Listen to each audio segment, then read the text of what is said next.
Hello guys, once again I welcome you back to my YouTube channel. In this video we are going to be looking at Docker image management and some Docker best practices.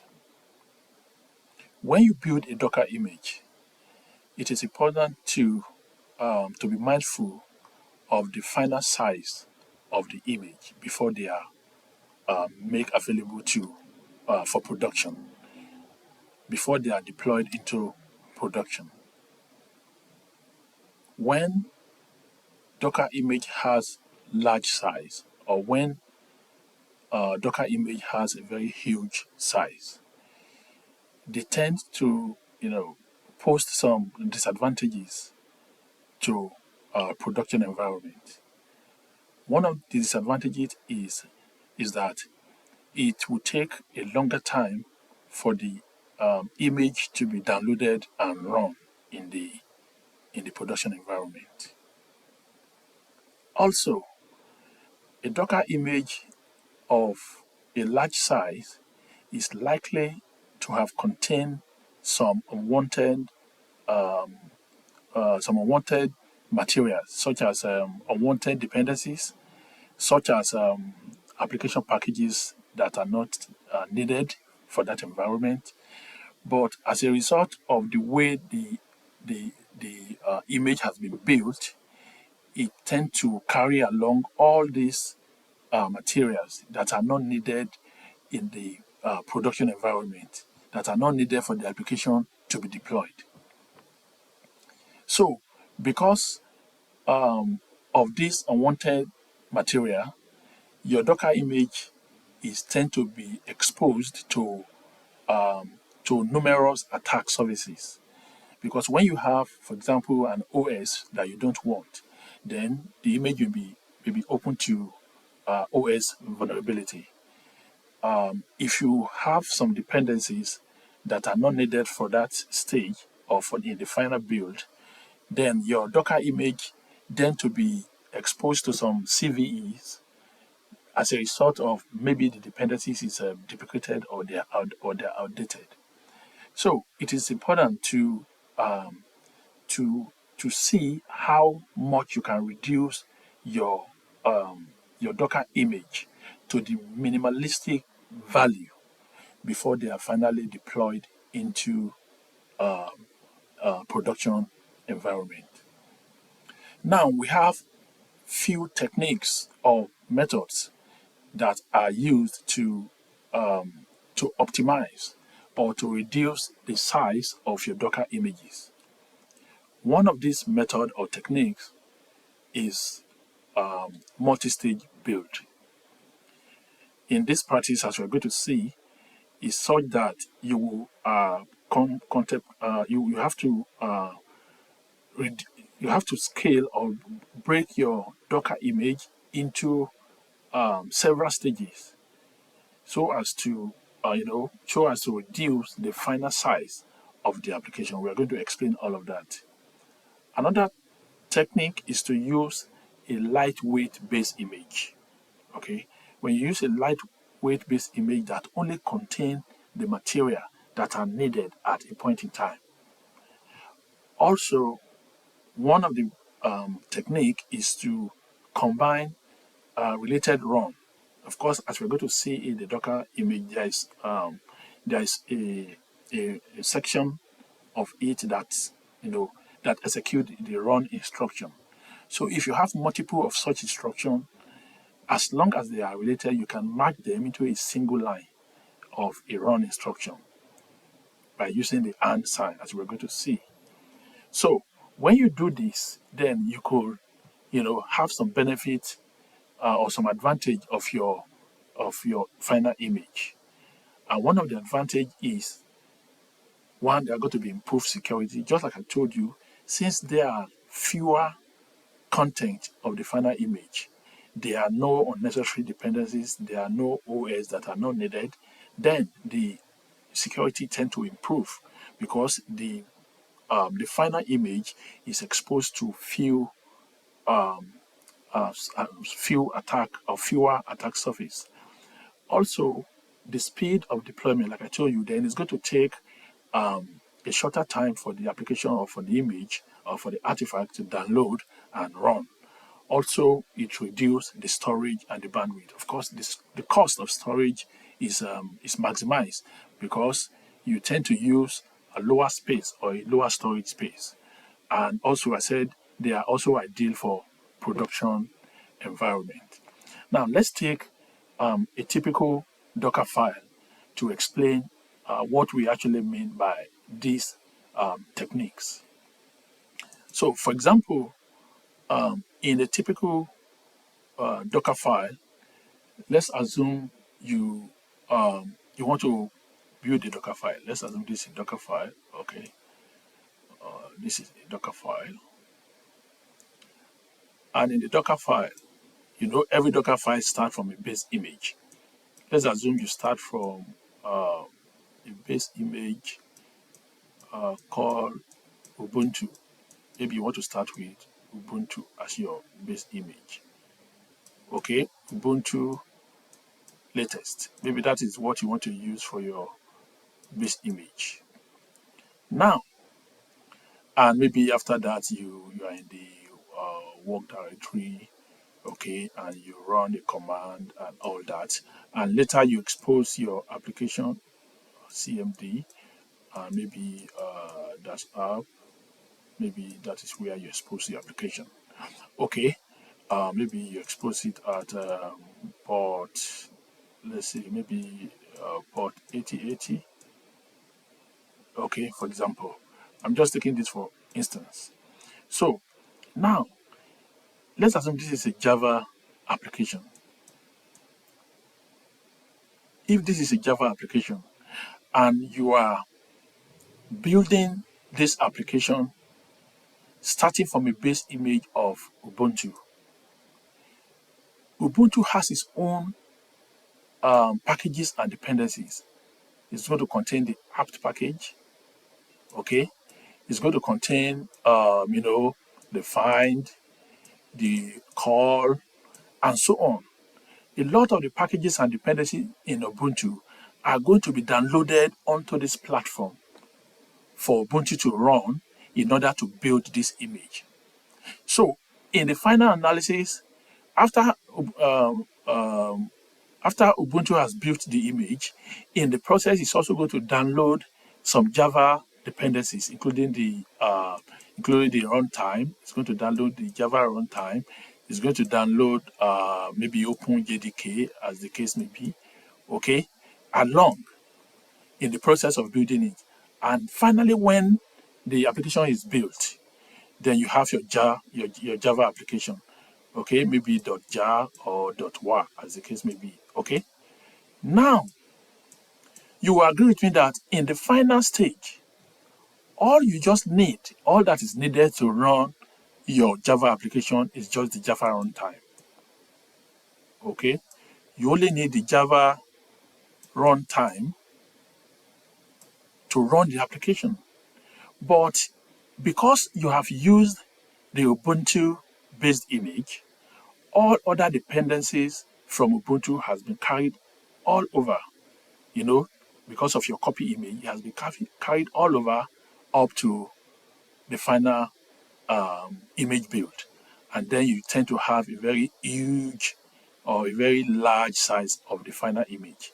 Because in the process, you have downloaded some of the Ubuntu APT. Maybe that one is about 200 MB, for example. You have downloaded Java runtime. Maybe it's about maybe it's about 15 MB, for example. You have downloaded all the dependencies. Maybe that one is about 70 MB. So you find out that when you sum up all this together, you are almost having about 300 MB of data of image. Meanwhile, all you needed is just the runtime. Maybe it's just Java runtime. Maybe all you needed is just a Java runtime of maybe just 15 MB. So you end up having 300 MB, which is too large for your storage, for your production, and what have you. So we are going to be using a method that will enable us to reduce this volume or this size to the final, to the minimum image, to the minimum size, such that only what is needed to run the application will be carried into the final image. And this is where the idea of multi-stage build exists. So now, to explain this, now to extend a multi-stage, okay, multi-stage build. I will try to explain, then we'll look at the code to explain it. Okay, we are talking about multi-stage build. In a multi-stage build, so like and above, if I have started from, let's say from Ubuntu, okay, let's assume I started from Ubuntu. Sorry, let me clean this. Let's assume I started from Ubuntu as my base image, and I have built, okay, maybe I'm in the work directory. Maybe my work directory is /app, and I copy, okay, I copy from this directory to another directory, and I run, okay, a certain line of image, and then I finally exposed my application to D. Now, before you expose the application, this is how this is how multi-stage happen. Now, after you have built the application and you have the artifact is ready, maybe at the point where you copy it. Now, you have copied everything up to this table. You have gotten your final, your final image at this stage. This is where you have the artifact that you needed.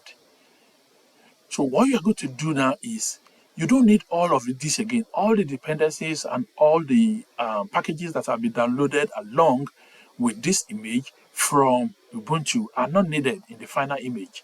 So what you are going to do now is that we are now going to start a fresh image, still in the same Docker file. Don't forget, this is a single Docker file. Don't forget, it's a single Docker file, not two separate Docker files. So it's a single Docker file. But what we're going to be doing now is that we are now going to start another base image just for the final image. In this case, we are going to be using a lighter base image. And that is where number 2 value come out here, where I said using light base image. Since the application has been built, I no longer need any packages from Ubuntu again. All I need is just my final image. So the usual practice is, I'm going to give an alias. I'm going to give another name to this stage called from, which is usually called, I will call it build stage as build, okay, as build. So I'm saying use Ubuntu base image as my build. So I will come here now, okay, and use a slimmer or a lightweight image. For example, let's assume I want to use Alpine. Okay, maybe I want to use Alpine latest. Okay, Alpine latest. This Alpine is a very lightweight base image. So now, what I'm not going to do now is, I may have some other command I want to run, but I will only copy over the image, the final image that have been built from the stage above. I will copy it over here. Okay, before I copy it, what am I going to use? I will use the command copy, and I will say from this stage here. And what is the name of that stage? That stage is what? Build stage.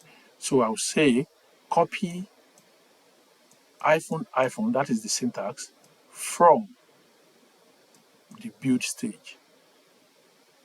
From the build stage. Then I can now say the command. Maybe it's going to copy from app to maybe another app directory, or as the case may be.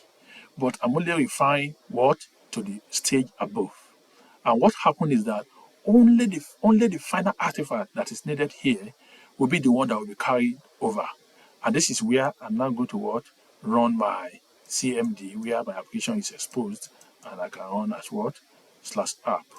So in the final image, you find out that all you have is just the 15 MB of the Java runtime and maybe some other tiny binaries. So that is how a multi-stage works. Now, let us quickly go onto my VS Code, and we are going to see some of the code in action. Now, I have this repository with a single Go application.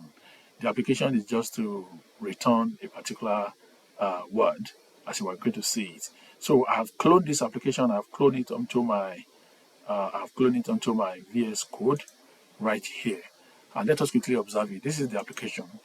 So you don't have to pay much attention to the application because we are only trying. Don't focus on the application. We are just trying to use it. So this is just an application. It's a very simple Go application. And when you run the application, it's going to return this word. It will just tell you hello world from Docker image optimization. Okay, that is it. But like I said, don't pay attention to the application. We are more interested in the size of the image. Now, I have two Docker images here. I have one Docker image, which is I call it Docker image with the multi-stage, and the one without multi-stage. Now let us see the one with multi-stage. Okay, I'm going to zoom in for you to see. Now, if you look at this application now, I'm using a base image called Golang version 1.21. Okay, now this Golang is going to contain a lot of dependencies that Go language would need to run, and so this is the working directory where the application is going to be stored, or the artifact is going to be stored. And then you can see from here, from line 5, I'm copying main.go. Don't forget, this is main.go. That is the file. I'm copying it to the current directory, and I'm now running what? This command to build the application. Go build, -o, then the name of the application is what? My app. And this is the file that contains the source code. So, and I'm exposing the application on port 8080, and I'm running the application here. Now, this is the simple Docker file. Yeah, this is a fantastic Docker file, but we will see what the problem is. So let us first go ahead and run and build this application, okay, using this Docker file, and let us see what the difference is. So I'm going to move my cursor up, and I'm going to build this application, okay. And so I'll use the command docker build. Let us sure we have Docker. You must have Docker you must make sure Docker is on your machine. So when you press Docker and you get a response, it shows Docker is installed. And if you like, you can do Docker. I think it's Ivo version. I think it's Docker. Let me see. Docker iPhone version, or it's just Docker version. Okay, it's Docker iPhone version. Okay, you can see Docker is what is installed on this machine. So I'm going to clear the screen, and I'm going to run the Docker command to build this image using this Docker file that we just mentioned. And what is the name of the Docker file? The name of the Docker file is Docker without multi-stage. So I will type, that is the command, Docker build Docker build -f. What is the name of the image? Docker Docker file. No. Docker file. Oh, sorry. Docker file. Oh my God. Okay. Docker file dot without multi-stage. Okay. Then we need to tag it -t. Let's call it Go app slim. Okay, this is the one without multi-stage. Let's call it large. Okay, to show that it's a large one. So this is the Docker command, Docker build. And you know why we are introducing this file? If only we have one Docker file there, then we don't need to add this file there, because Docker will automatically search for the Docker file and build it. But because we have more than one Docker file here, so we have to specify which of the Docker file we need to run. And -t is for tagging, and I want to call my image Go App Large, and I'll click enter. Okay, what is the problem? Option part T. Okay, sorry, let me see. Let me clear it. Let me see if I have the file here. Yeah, the file is there. So what is the problem? Docker build -f. Okay. Sorry, I need to include the directory. Period. I need to show where my Docker file is. My Docker file is in the current directory, so I'll just put period and I'll click enter. So you can see now it's building the image. Okay, it's building the image. It's running, and let's give it a few more minutes. I'm going to move the cursor up so that we can see clearly. So it's building the image now. So the image is built completely, and I will clear the screen and I will look for Docker images. Docker images. Oh, sorry. Docker images. Oh, I have a lot of Docker images. So I'm just going to be looking for, I'm going to grep for Docker image, grep. And what is the name of our app? Go app. Okay, now if you look at it,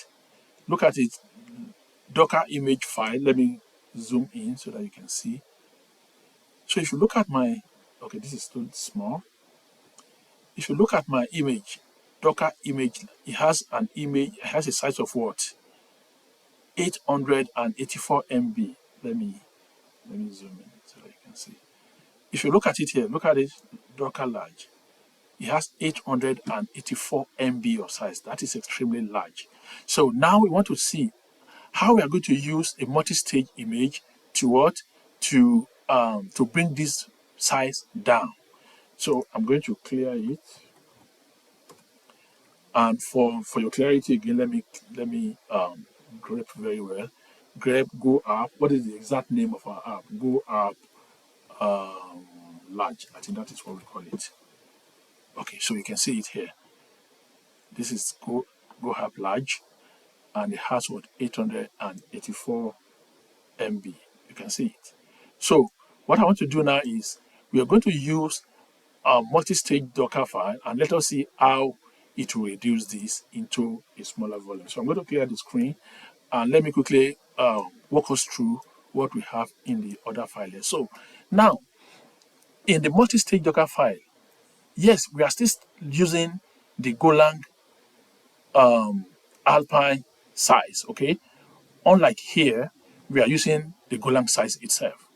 But don't forget, in my theory, I told you that with what one of the practices is to use lightweight based image, such as Alpine. Alpine is always light, or you can use Slim, or you can use Distroless. I'm going to talk about Distroless in a few seconds or in a few minutes. So now we are using, instead of using the regular Golang image, we are going to be using Golang Alpine. And look at here, I said as what? As builder. It's going to be the one as builder that is the foundation of this build. Then the same process, we have our working directory, we are copying the main Go and we are running the application. But now, if you look at here, after I run the application, then I expose the application and then, run my command to run the application. But if you look at it here, after I run the application, I did not expose the application. What I did was to start the second stage, which is the multi-stage. That's why we call it multi-stage. And this stage can be more than one. For example, if you have a three-tier application where you have a React as the front end, have Java Spring Boot as the back end, and you have maybe some database connection. Now, you can use multiple stages. It doesn't have to be two, but in this case, we are going to be using two. So now I have a second image, a second base image, which is Alpine latest, which is very light. And I have the same working directory. And you can see here, copy, line 12. So I'm copying from the build stage, from this builder, okay? From the builder stage, which is this stage, I'm copying the app /app, and I'm copying it into what? App/my app. This my app is the directory where the app will be in the root directory. And then I go ahead to what? To expose my application. So what is happening here is that I'm not going to carry over all the dependencies that have been installed from Golang Alpine. I will only carry instead the application that is needed, the final artifact that is built, and carry it over into the next stage. Now, if we go ahead and build this, let us see what the difference will be. So I'll go ahead now and build this. What is the name of this file? The file is a Docker with multi-stage. Okay. So I'm going to go to back tab, and I will use Docker with multi-stage. Okay, I think this is correct. Okay, Docker with multi-stage, and I will call it, instead of call it Go App Large, I will call it Go App Small. Okay, and I will click on Enter. So it's building. So let's give it a second to run.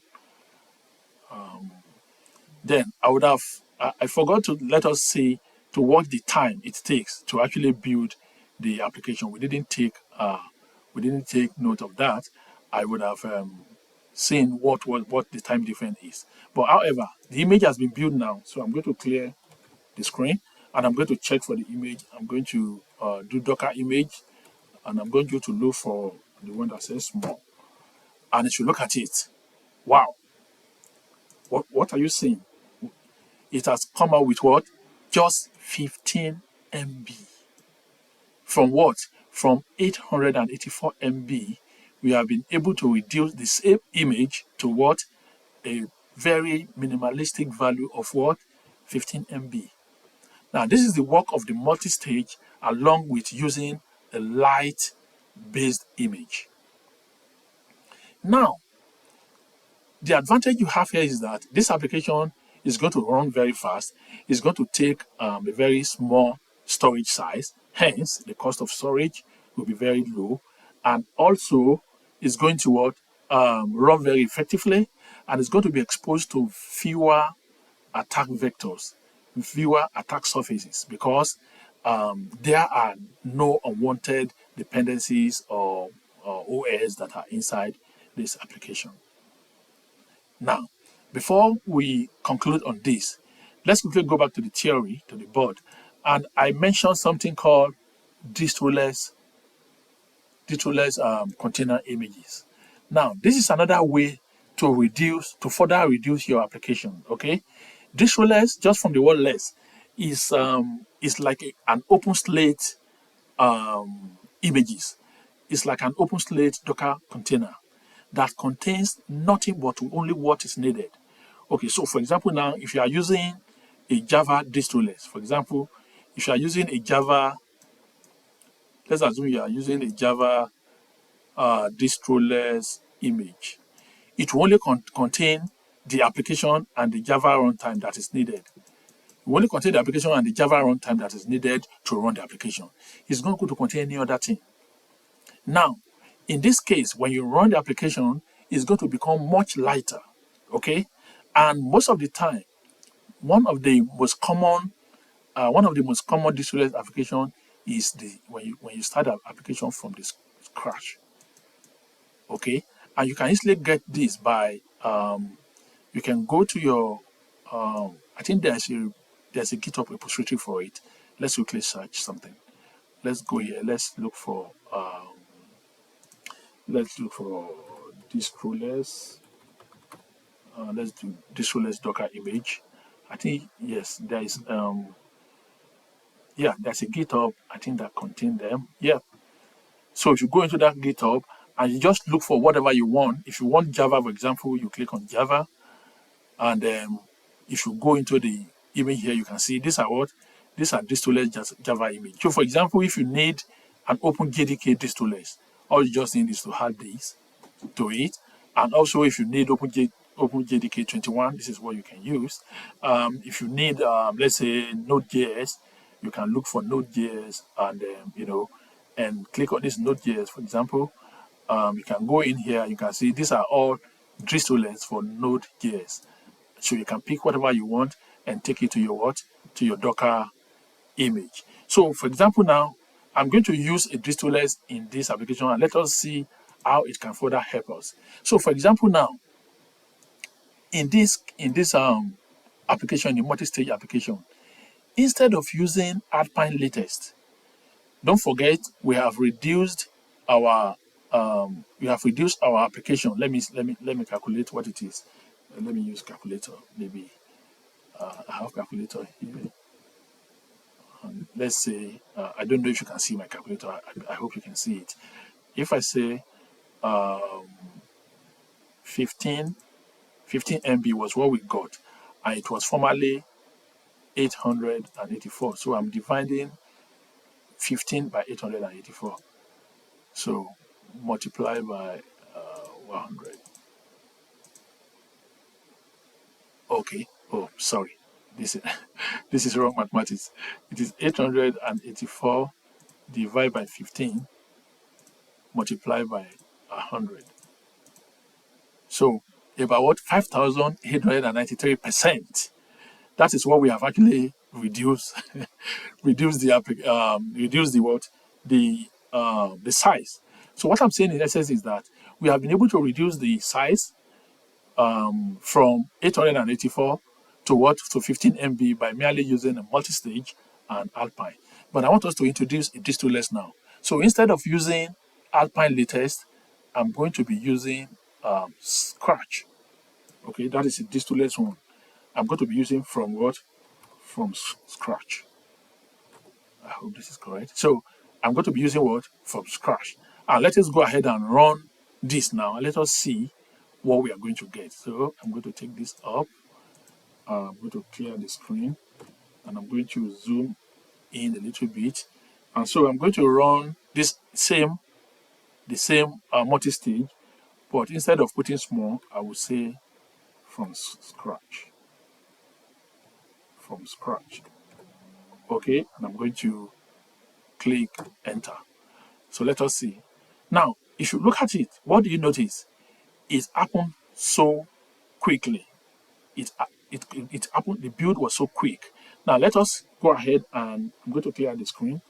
And let us go ahead and what try to see what the image size is. So I'm going to see Docker images, and I'm going to go up. Now I'm going to do app, and what we put there, Scratch. Scratch was what we put there. Scratch. Look at it. Can you see something? It has what? Brought it down to what? 6.5, 6.7 MB from 15 MB. Don't forget the one we used with the Alpine was 15 MB, but now this is what? 6.7 MB. Let me put everything out so that we can see them. Go up. Now look at them. The original size we have was what? 884. But with our Alpine, we got it down to 15. And with Distroless of Scratch, we got it down to what? 6.7. Now, this is how you can easily use your Docker best practices to reduce and optimize your Docker image for production use. So, one thing that is important to mention here, let me just zoom out a little bit or zoom in a little bit so that you can see it. Not too much. Okay, it's going gaga. Okay, I want you to be able to see it very quick, very clearly. So one thing that is very important that we have to mention here is that the final, when you use Scratch or you use Alpine, most of the time you will be unable to interact with the final image because those final image does not contain certain packages. For example, it's not going to contain shell, so you won't be able to use some shell command on it. But after all, you don't need that. All you need is to be able to run that application. And that is what exactly we are trying to say here. So it is important to learn how to, how to manage and optimize your Docker images before they are deployed to production. So I intend to make this video as short as possible. I hope you have learned one or two things in your in your knowledge of Docker. Please, if you like this video, kindly subscribe to my YouTube channel so that you can get notification whenever a new video is uploaded. I'm going to include all the information and also the repository in case if you want to try it out. Try it and try to explore some other form of images, and put your comments in the comment section below. Let me know what you feel. If you have any question, kindly drop it in the section, and I will try as much as possible to respond to it. I hope you enjoyed this video, and I will see you in the next video. Thank you.